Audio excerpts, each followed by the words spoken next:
High বন্ধুরা, আশা করি তোমরা সবাই খুব ভালো আছো। তো দেখো, আজকে আমরা ক্লাস 12-এর পলিটিক্যাল সায়েন্সের অষ্টম অধ্যায় ভারতের আইন বিভাগ নিয়ে আলোচনা করব। দেখো, এর আগে আমি তোমাদেরকে শাসন বিভাগ অধ্যায়ের যে বিষয়গুলো ছিল সেগুলোর ভিডিও বানিয়ে দিয়েছি। তো তোমরা যারা দেখোনি তারা অবশ্যই সেগুলো দেখে নেবে আগে। দেখো, ভারতের আইন বিভাগ খুবই গুরুত্বপূর্ণ। তো ভারতের আইন বিভাগ বলতে মূলত পার্লামেন্টকে বোঝায়, পার্লামেন্ট বা সংসদকে বোঝায়। ঠিক আছে, তো এটা হচ্ছে ভারতীয় পার্লামেন্ট বা সংসদের ছবি। তো চলো, আজকের যে মূল বিষয় পার্লামেন্ট সম্পর্কে যে বেসিক ইনফরমেশন আছে সেটা জেনে আজকের ভিডিও শুরু করি। দেখো, ভারতের মানে সরকারের কটা বিভাগ আছে না, সরকারের 3টে বিভাগ আছে। দেখো, প্রত্যেক ভিডিও বানানোর সময় আমি তোমাদেরকে এটা বলি, ঠিক আছে? তো আশা করি তোমাদের এতদিন মাথায় ঢুকে গেছে। ঠিক আছে, তো প্রথম হচ্ছে শাসন বিভাগ। ঠিক আছে, শাসন বিভাগ। 2 নম্বর হচ্ছে আইন বিভাগ। ঠিক আছে, আইন বিভাগ। আর 3 নম্বর হচ্ছে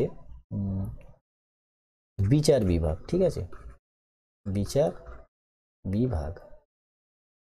ঠিক আছে, দেখো আজকে আমাদের মূল আলোচনার বিষয় হচ্ছে আইন বিভাগ। ঠিক আছে, আজকে আমাদের আলোচনার বিষয় কি হচ্ছে না, আইন বিভাগ।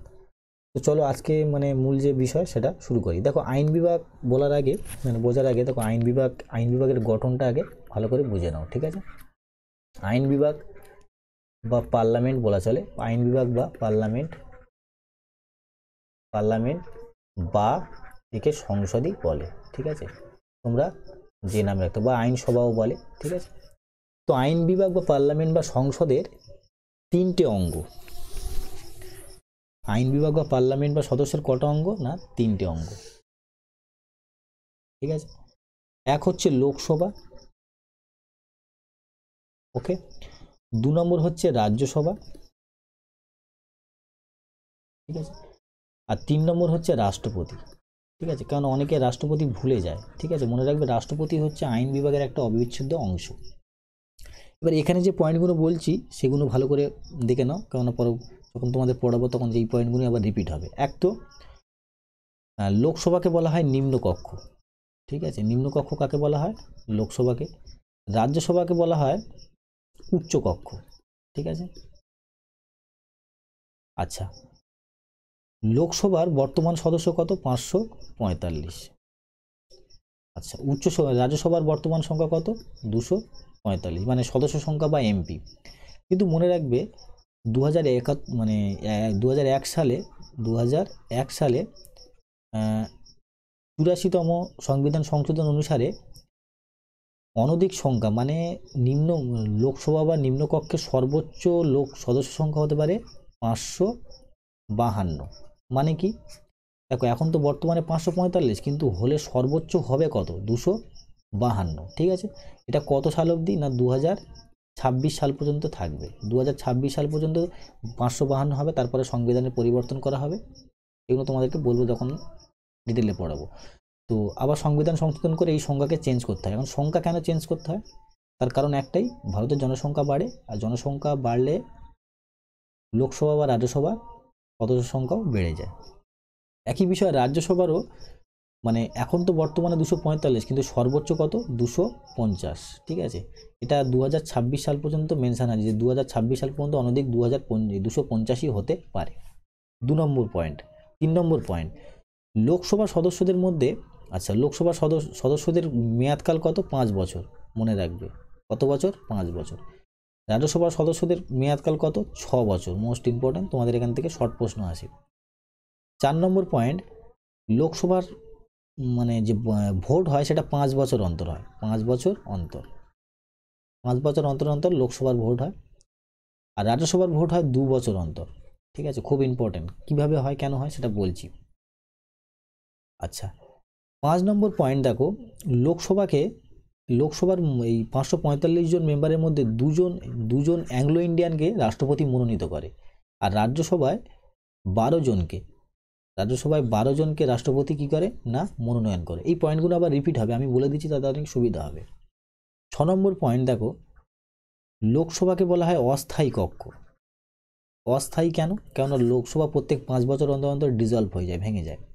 আচ্ছা, আর রাজ্যসভাকে বলা হয় স্থায়ী কক্ষ। কেন? কেননা রাজ্যসভার কখনো ভাঙে না বা ডিজলভ হয় না। মনে রাখবে 2 বছর অন্তর অন্তর এই যে 545 জন আছে, এই 545 জন সবাই চলে যায় না। যেমন লোকসভা যদি ডিজলভ হয়ে যায় 5 বছর অন্তর, তাহলে 545 জন এমএলএ সবাই আবার আবার ভোটে দাঁড়াবে, আবার ভোট হবে, আবার ভোট হলে জিতলে আবার তারা লোকসভার সদস্য হবে, কিন্তু রাজ্যসভার ক্ষেত্রে হয় না। তো এই পয়েন্টগুলো ভালো করে মনে রাখবে, তাহলে বুঝতে পারে অসুবিধা হবে না। এবার দেখো আজকের যে মূল বিষয়, তো আমরা মূলত আজকে ভারতের আইন বিভাগ নিয়ে আলোচনা করব, 8ম অধ্যায়। তো দেখো মূলত ভারতীয় পার্লামেন্ট, আইন বিভাগ মানে পার্লামেন্ট বললাম। আচ্ছা, মনে রাখবে ভারতের সংবিধানের ভাগ 5, ঠিক আছে, ভাগ 5-এ ভারতের সংবিধান সম্পর্কে 5 ভাগ, পঞ্চম বা 5 ভাগে আলোচনা করা হয়েছে। 3টে ধারা বা আর্টিকেল মনে রাখবে এক্ষেত্রে। এক হচ্ছে 79 মানে 79, সরি হ্যাঁ, এক হচ্ছে তোমার 79, 80 আর 81। দেখো 79-9-এ মানে পার্লামেন্টের গঠন কি হবে? পার্লামেন্টের 3টে অংশ, রাজ্যসভা, লোকসভা এবং রাষ্ট্রপতি। 80 নম্বর ধারায় বা আর্টিকেলে রাজ্যসভা সম্পর্কে বলা হয়েছে, আর 81 নম্বর ধারায় লোকসভা সম্পর্কে বলা হয়েছে। তো এখানে দেখো পার্লামেন্টের গঠন, তাহলে পার্লামেন্টের গঠন কতয় আসবে? 79 নম্বর ধারায়। তো সেখানেই বলেছে, দেখো সংবিধানে 79 নম্বর ধারা অনুযায়ী রাষ্ট্রপতি এবং পার্লামেন্টের 2টি কক্ষ নিয়ে ভারতের কেন্দ্রীয় আইনসভা গঠিত হয়েছে। বললাম পার্লামেন্টের গঠন সম্পর্কে বললাম। পার্লামেন্টের 2টি কক্ষকে উচ্চকক্ষ নিম্নকক্ষ বলা হয়। উচ্চকক্ষ দেখে নাও, উচ্চকক্ষের নাম রাজ্যসভা, যাকে ইংলিশে বলে কাউন্সিল অফ স্টেট, এবং নিম্নকক্ষের নাম লোকসভা, যাকে হাউস অফ পিপল বলা হয়। ভারতের রাষ্ট্রপতি ব্রিটেনের রাজা বা রানীর মতোই পার্লামেন্টের অবিচ্ছেদ্য অংশ।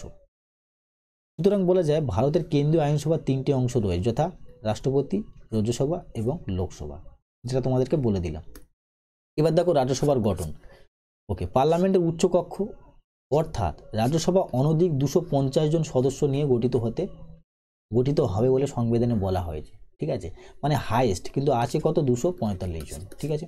এবার দেখো এখানে বলেছি 2001 সালে 84তম সংবিধান সংশোধন আইন 2026 সাল পর্যন্ত এই সংখ্যা অপরিবর্তিত রাখার ব্যবস্থা করা হয়েছে। মানে কি, এই যে 250 জন, এটা 2026 সাল পর্যন্ত থাকবে। 2026 সালের পরে কি হবে? আবার চেঞ্জ হয়ে যাবে। কেন চেঞ্জ হবে? কারণ ভারতের জনসংখ্যা পরিবর্তন হবে। আচ্ছা, এর জন্য ভারতের সংবিধান সংশোধন কেন করতে হবে? কারণ দেখো সংবিধানে স্পষ্ট বলা আছে যে রাজ্যসভার কতজন মেম্বার থাকবে, লোকসভার কতজন মেম্বার থাকবে।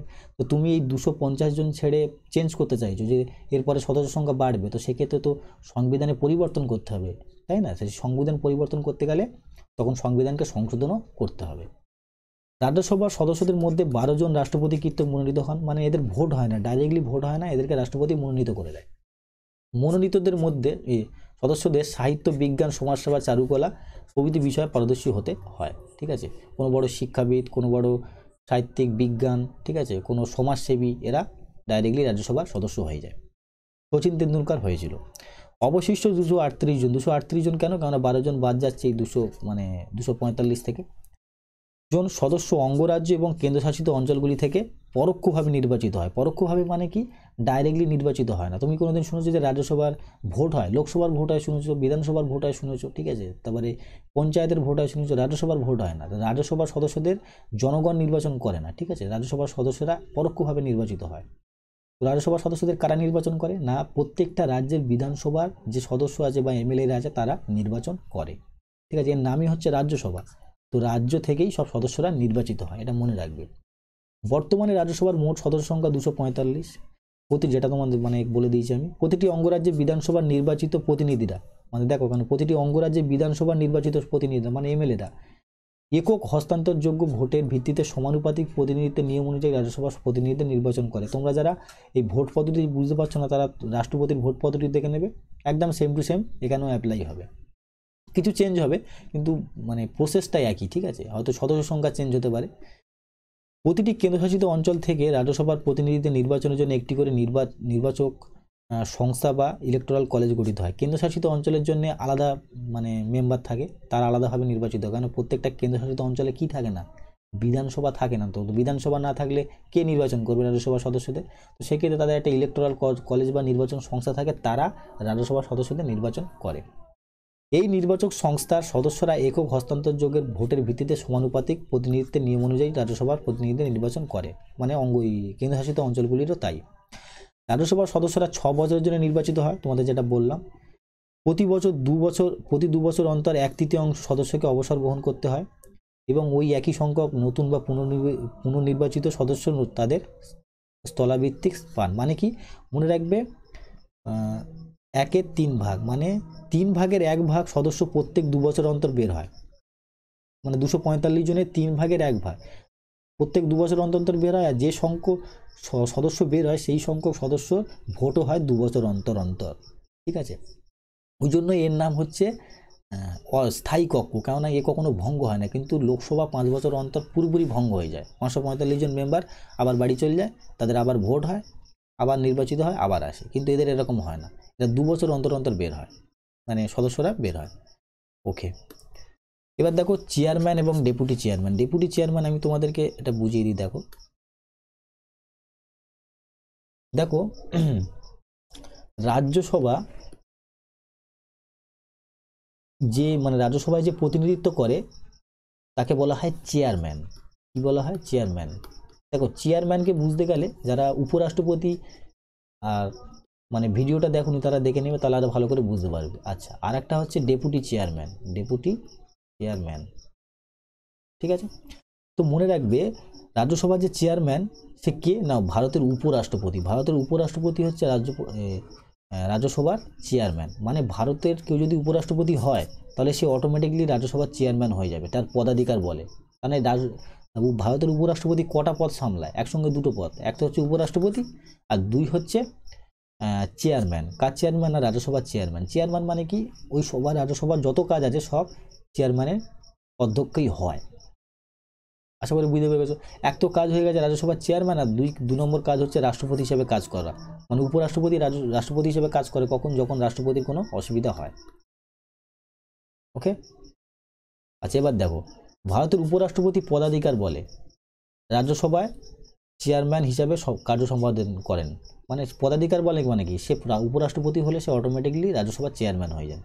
তিনি সবার কার্য পরিচালনা করেন এবং সভাকে নিয়ন্ত্রণ করার দায়িত্ব তার হাতেই ন্যস্ত থাকে, চেয়ারম্যানের হাতে। তবে লোকসভার অধ্যক্ষ, লোকসভার ক্ষেত্রে কে কার্য সম্পাদন করে? না, লোকসভার অধ্যক্ষ বা স্পিকার। কয়েকটি ক্ষেত্রে এই যেরূপ বিশেষ ক্ষমতা ভোগ করে রাজ্যসভার চেয়ারম্যানের সেইরূপ ক্ষমতা নেই। কি সেই? উদাহরণ হিসেবে বলা যায়, কোনো বিল অর্থ বিল কিনা তা নিয়ে বিরোধ দেখা দিলে অধ্যক্ষের সিদ্ধান্তই চূড়ান্ত বলে বিবেচিত হয়। মনে রাখবে অর্থ বিল খুব বড় একটা কনসেপ্ট, তোমাদের সময় পেলে একবার ভিডিও করে বুঝিয়ে দেবো। তো কোনো বিল অর্থ বিল কি না এর সিদ্ধান্ত নেওয়ার ক্ষমতা কিন্তু রাজ্যসভার চেয়ারম্যানের নেই, লোকসভার স্পিকারের আছে। লোকসভার স্পিকার কি, রাজ্যসভার যেমন সব কাজ করে কি চেয়ারম্যান, তেমনি লোকসভার সব কাজ করে অধ্যক্ষ বা স্পিকার। কিন্তু রাজ্যসভার চেয়ারম্যানের এরূপ কোনো ক্ষমতা নেই। তাছাড়া পার্লামেন্টের উভয় কক্ষে যৌথ অধিবেশন। যৌথ অধিবেশন কখন? মনে রাখবে লোকসভায় আলাদাভাবে সেশন হয় আর রাজ্যসভায় আলাদাভাবে সেশন হয়। কিন্তু লোকসভা প্লাস রাজ্যসভা যখন একসঙ্গেই বসে, ঠিক আছে, লোকসভা এবং রাজ্যসভার সব সদস্যরা একসঙ্গে বসলে তখন যৌথ অধিবেশন বলা হয়। যৌথ অধিবেশন কেন ডাকা হয়? যখন কোনো বিল পাস হয় না তখনই ডাকা হয়, ঠিক আছে। এটা একটা অনেক বড় কনসেপ্ট। তো সেই যৌথ অধিবেশনে অধ্যক্ষ কে করে? সভাপতিত্ব করেন, অধ্যক্ষই সভাপতিত্ব করেন। কোথাকার অধ্যক্ষ? না, লোকসভার অধ্যক্ষই। বর্তমানে রাজ্যসভার চেয়ারম্যান লোকসভার অধ্যক্ষের মতোই মাসিক 1,25,000 টাকা বেতন ছাড়াও পেনশন ও নানা রকমের ভাতা পায়। চেয়ারম্যানের অনুপস্থিতিতে সবার কার্য পরিচালনা করার জন্য রাজ্যসভার সদস্যরা নিজেদের মধ্যে থেকে একজনকে ডেপুটি চেয়ারম্যান, বললাম যেটা, অনেক সময় চেয়ারম্যানের শরীর অসুস্থ হয় কিংবা মারা গেল, সেক্ষেত্রে ডেপুটি চেয়ারম্যান কাজ করবে, হিসেবে নির্বাচন করে। প্রসঙ্গত উল্লেখ করা যেতে পারে যে রাষ্ট্রপতি হিসাবে কার্য পরিচালনাকালে উপরাষ্ট্রপতি রাজ্যসভার চেয়ারম্যান পদে আসীন থাকতে পারে না। মানে কি, রাষ্ট্রপতি অনেক সময় ধরো বিদেশ যাত্রায় গেছে কিংবা তার শরীর খারাপ করেছে কিংবা কোনোভাবে তার মৃত্যু হয়েছে, সেই সময় তো রাষ্ট্রপতি থাকা দরকার। রাষ্ট্রপতি কি হবে সেই টাইমে? রাষ্ট্রপতি হবে উপরাষ্ট্রপতি।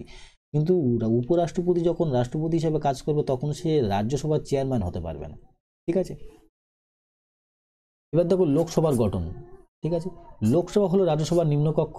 লোকসভা অনধিক 552 জন সদস্য নিয়ে গঠিত হতে পারে, তোমাদের বলে দিয়েছিলাম। লোকসভার সদস্যদের 3টে শ্রেণীতে ভাগ হতে পারে। এক তো রাজ্য থেকে আসে, অঙ্গরাজ্য সমূহে নির্বাচিত প্রতিনিধিবৃন্দ। 2 নম্বর হচ্ছে কেন্দ্রশাসিত অঞ্চল থেকে আসে, কেন্দ্রশাসিত অঞ্চলগুলির নির্বাচিত প্রতিনিধিবৃন্দ। 3 নম্বর হচ্ছে রাষ্ট্রপতি যাদের মনোনয়ন করে। লোকসভায় দুজন অ্যাংলো ইন্ডিয়ানকে রাষ্ট্রপতি কি করে? মনোনয়ন করে। রাষ্ট্রপতি কর্তৃক মনোনীত সদস্যবৃন্দ। অঙ্গরাজ্য সমূহে নির্বাচিত প্রতিনিধির সংখ্যা অনধিক 530, মানে প্রত্যেকটা রাজ্য থেকে হাইলি 530 জন আসতে পারে, এবং কেন্দ্রশাসিত অঞ্চল থেকে অনধিক 20 জন আসতে পারে। তাছাড়া রাষ্ট্রপতি প্রয়োজন মনে করলে 2 জন ইঙ্গ ভারতীয়কেও লোকসভা সদস্য হিসেবে মনোনয়ন করতে পারেন। এদের কোনো ভোট হয় না, ডাইরেক্টলি নির্বাচন হয়ে যায়। বর্তমানে লোকসভার মোট সদস্য সংখ্যা হলো 545, যেটা তোমাদের বলে দিয়েছিলাম। এদের মধ্যে 530 জন হলে রাজ্যগুলি নির্বাচিত প্রতিনিধি, মানে রাজ্যগুলি থেকে এসছে, এবং কেন্দ্রশাসিত অঞ্চল সমূহের প্রতিনিধির সংখ্যা হলো 13। আচ্ছা, 84তম সংবিধান সংশোধনের মাধ্যমে 2001 সালে, এটা আগে রাজ্যসভার স্লাইডে দেখিয়ে দিয়েছি, 2026 সাল পর্যন্ত লোকসভার সদস্য সংখ্যা অপরিবর্তিত রাখার, লোকসভার সদস্য সংখ্যা কত, হাইয়েস্ট কত আছে, 552 জন, সেটাই বলছে। এটা ইম্পর্টেন্ট। 95তম সংবিধান সংশোধনের মাধ্যমে 2020 সালে 25শে জানুয়ারি পর্যন্ত লোকসভা নির্বাচনে তপশিলিভুক্ত জাতি উপজাতিদের জন্য আসন সংরক্ষণের ব্যবস্থা করা হয়েছে। এটা তো শেষ হয়ে গেছে 2021 সালে। তাও বলে রাখি, শোনো, 95 সালে 95তম সংবিধান সংশোধনের মাধ্যমে কিছু রিজার্ভ সিট রাখা হয়। রিজার্ভ সিট মানে কি, যখন লোকসভা ভোট হয় তখন কিছু কিছু জায়গা থাকে যেখানে আসন সংরক্ষণ থাকে, সেখান থেকে SC STরাই ভোটে দাঁড়াতে পারবে, আদার্স কেউ দাঁড়াতে পারবে না, সেগুলিকে আসন সংরক্ষণ বলা হয়। তো এখন তো 2021 সাল, তো আবার চেঞ্জ করেছে। তাছাড়া রয়েছেন উপরাষ্ট্রপতি কর্তৃক মনোনীত 2 জন ইঙ্গ ভারতীয় সদস্য, যেটা তোমাদেরকে বললাম। লোকসভার সদস্যদের সাধারণ কার্যকালের মেয়াদ হলো 5 বছর। তবে এই মেয়াদ শেষ হওয়ার পূর্বেই রাষ্ট্রপতি লোকসভা ভেঙে দিতে পারেন। সেক্ষেত্রে কী হয়ে যাবে, লোকসভা কেন ভেঙে দিতে পারে, অনেক কারণ হতে পারে। যখন রাষ্ট্রপতির এটা মনে হতে পারে যে লোকসভার যে পার্টি আছে তার কাছে অ্যাবসলিউট মেজরিটি নেই, সরকারের কাছে নেই, তখন লোকসভা ভেঙে দিতে পারে। কিংবা অনেক সময় প্রধানমন্ত্রী জোর করে লোকসভা ভেঙে দিতে পারে। তো সেক্ষেত্রে 5 বছরের জায়গায় 4 বছর হতে পারে, 3 বছর হতে পারে। কিংবা আবার জরুরি অবস্থার সময় তিনি লোকসভার কার্যকালের মেয়াদ 1 বছর বৃদ্ধিও করতে সক্ষম। জরুরি অবস্থা তোমাদের আমি যখন রাষ্ট্রপতি পড়েছিলাম তখন বলে দিয়েছিলাম, জরুরি অবস্থা 3 রকমের আছে: জাতীয় জরুরি অবস্থা, রাজ্যের জরুরি অবস্থা, আর আর্থিক জরুরি অবস্থা। তো মনে রাখবে, যখন জরুরি অবস্থা হয়, আমাদের ভারত এখন পর্যন্ত 3বার লাগু হয়েছে। 1962 সালে, মানে ভারত আর চীনের যুদ্ধে, 1971 সালে পাকিস্তান আর ভারতের যুদ্ধে, আর 1975 সালে ইন্দিরা গান্ধী লাগু করেছিলেন। তখন ভালো করে দেখো, জরুরি অবস্থা তখনই লাগু হয় যখন দেশে যুদ্ধ হয়। তো যুদ্ধের সময় কী করে ভোট হবে, তো সেই ক্ষেত্রে কী হয়, লোকসভার সদস্যদের কী করে দেয়, 1 বছরে বৃদ্ধি করে দেয়। ঠিক আছে, তো সেই ক্ষেত্রে তখন 5 বছরের জায়গায় 6 বছর হয়ে যাবে। লোকসভার প্রথম অধিবেশনের সদস্যরা নিজেদের মধ্যে থেকে একজনকে অধ্যক্ষ এবং একজনকে উপাধ্যক্ষ নির্বাচন করেন। অধ্যক্ষ স্পিকার কি মনে রাখবে, যে মানে লোকসভার যত কাজ আছে সব নির্বাচন করে কে না, অধ্যক্ষ। তোমাদের এই চ্যাপ্টারে আছে, মানে এই অধ্যায়ে আছে অধ্যক্ষ এবং উপাধ্যক্ষ সম্পর্কে, অধ্যক্ষের ক্ষমতা, লোকসভা এবং রাজ্যসভার সম্পর্ক সব পড়ানো হবে। অধ্যক্ষের অবর্তমানে অধ্যক্ষের যাবতীয় কার্য সম্পাদন করতে হয়। কোনো সময় অধ্যক্ষ না থাকলে তখন কাজ করে কে, উপাধ্যক্ষ। তো আশা করি তোমাদের ভিডিও ভালো লেগেছে। যদি ভালো লেগে থাকে তাহলে অবশ্যই লাইক করে দিও, শেয়ার করে দিও, এবং যতটা পারে বন্ধুদের মধ্যে বলে দিও। আর অবশ্যই চ্যানেলে যদি নতুন হয়ে থাকে তাহলে অবশ্যই সাবস্ক্রাইব করে দিও।